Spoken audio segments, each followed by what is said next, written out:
Much Ado About Nothing by William Shakespeare, the Bird of Avon.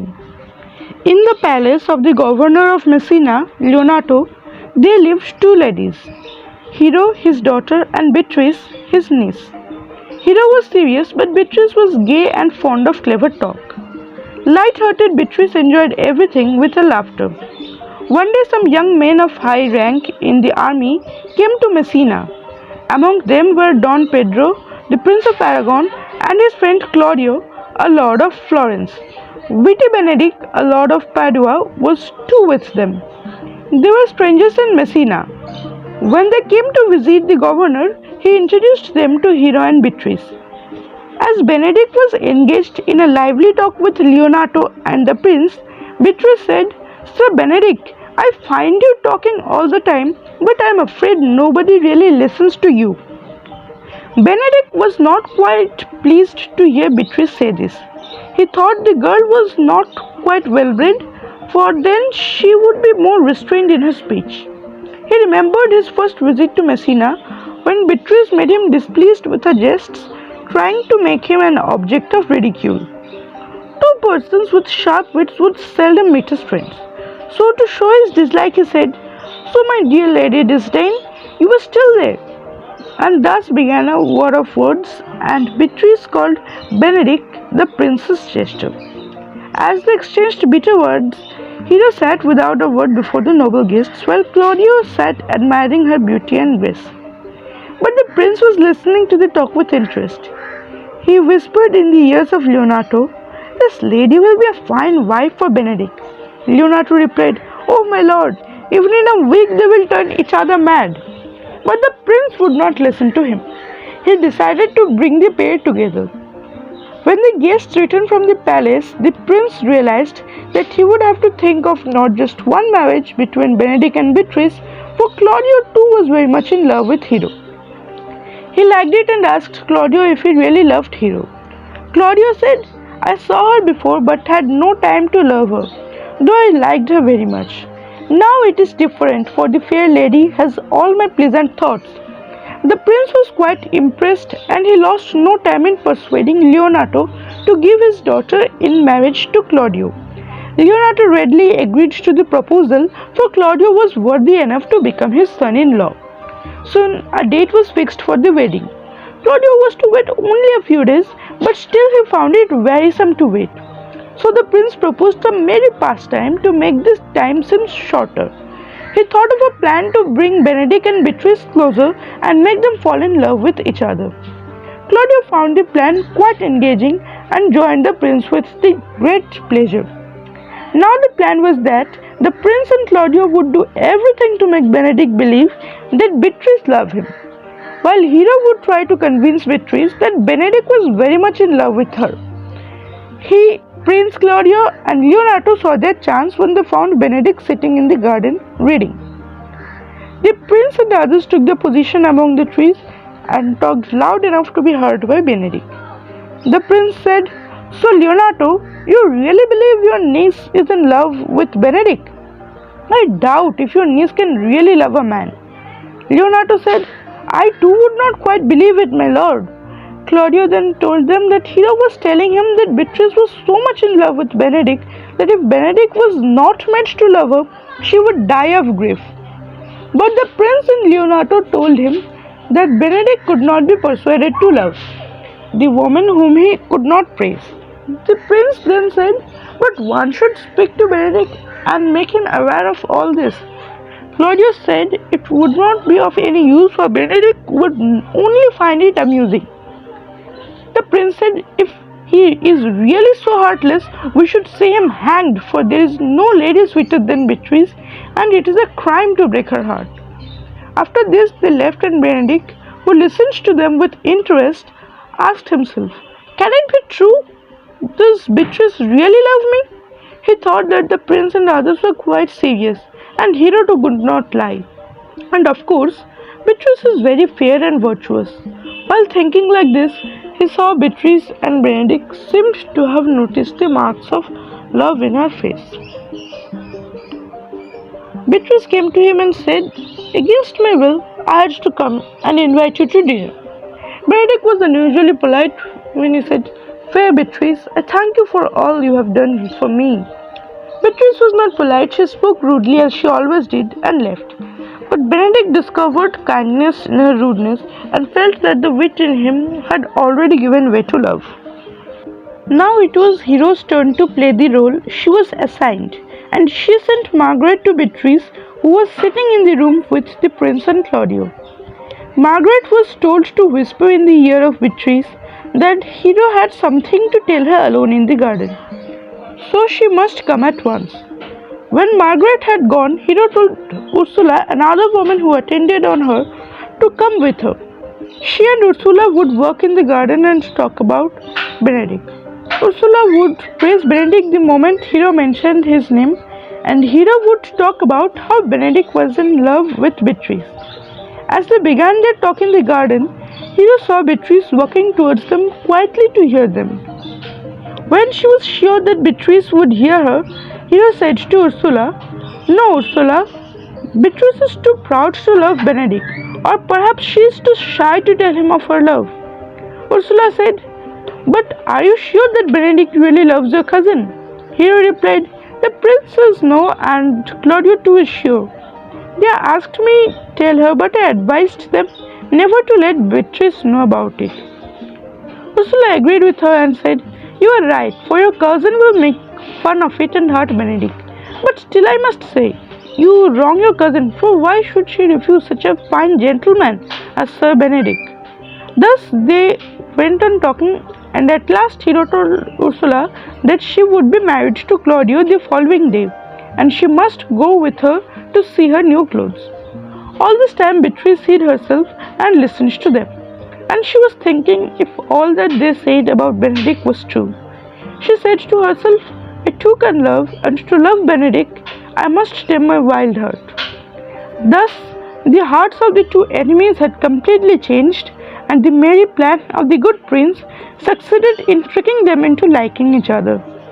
But in spite of this change, something happened that brought sorrow for Hero and her father Leonato. The good prince had a half-brother, Don John, who also came with the prince to Messina. He was a villain, and he hated Claudio because he was so close to his brother. His only aim in life was to see Claudio and the prince unhappy. When he knew that Claudio was going to marry Hero, he employed Borachio, an equally wicked man, to carry out a vicious plan. Borachio became intimate with Margaret, and now Don John told him to persuade Margaret to talk with him from Hero's window at night, wearing Hero's clothes. He then went to the prince and Claudio and told them that Hero was a shameless girl and she talked with men from her window at night.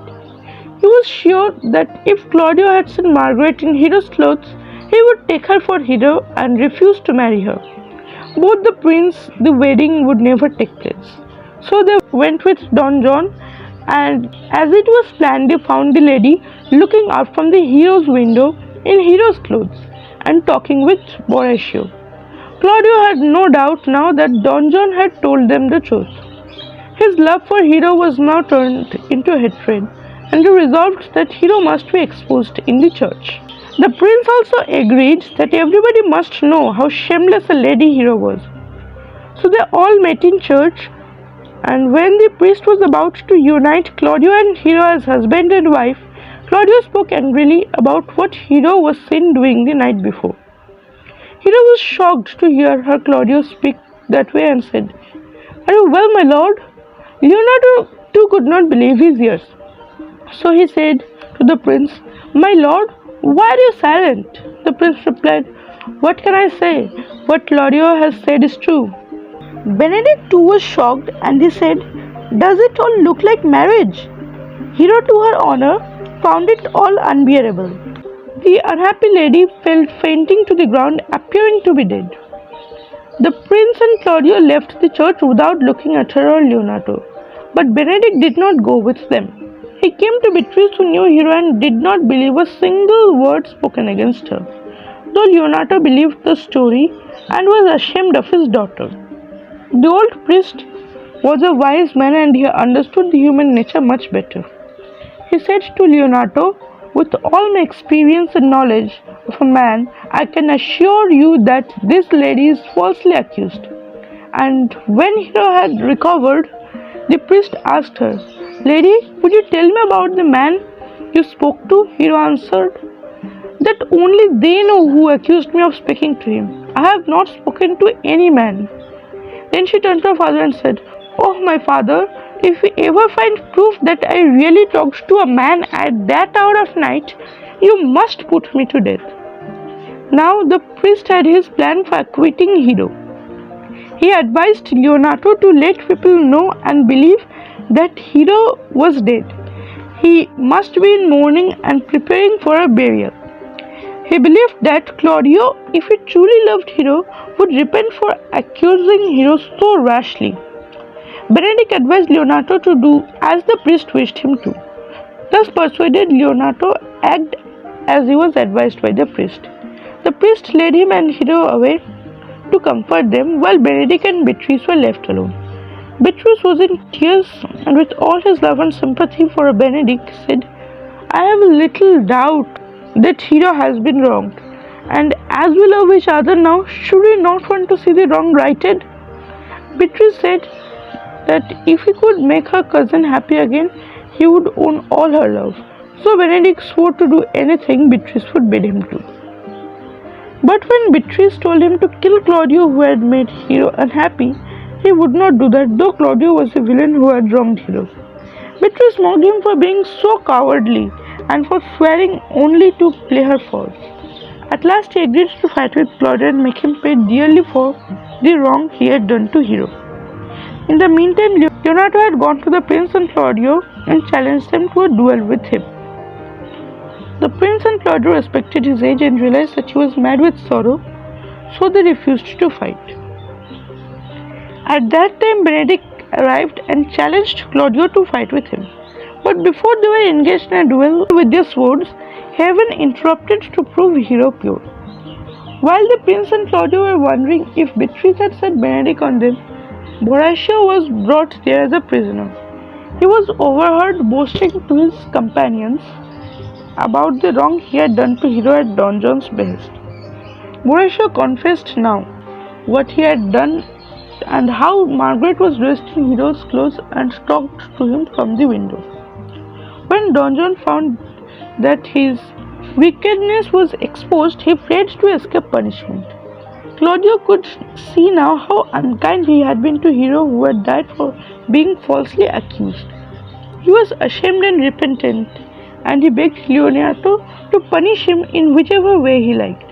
Leonardo said that he must marry his niece Beatrice, who was now his heiress on the death of Hero. As if to atone, Claudio had to agree, and the next morning he went to the church with the prince. He was not happy. Leonardo bought the bride, but her face was covered, so Claudio could not see it. When Claudio asked for a hand, the bride spoke and uncovered her face, and Claudio saw it was Hero, not Beatrice. It was a pleasant surprise, for Claudio thought Hero was dead. The prince was equally surprised, and he said, But was not your daughter dead? Leonardo said, Yes, my lord, she was dead when she was falsely charged. Now she is acquitted and she lives again.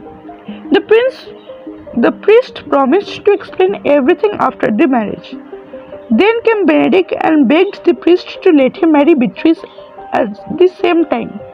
Thus 2 marriages were there, and the miracle of love made everybody believe in its power. After the marriages, Don John the villain was taken prisoner and brought back to Messina.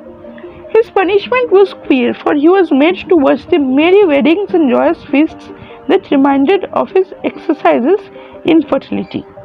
Please like, share and comment on this video. Don't forget to subscribe to our YouTube channel. Thanks for watching.